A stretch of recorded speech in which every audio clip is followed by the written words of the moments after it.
chose, no, not one.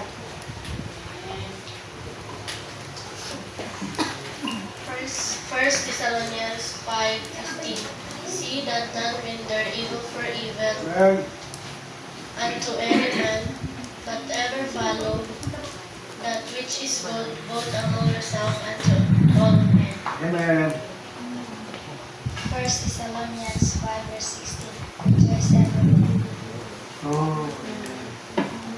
Proverbs 3 verse 2. My son, forget not my law, but let thine heart keep my commandments. Ephesians 6:1. Children, obey your parents in the Lord, for this is right. Honor thy father and mother, which is the first commandments with promise. Amen.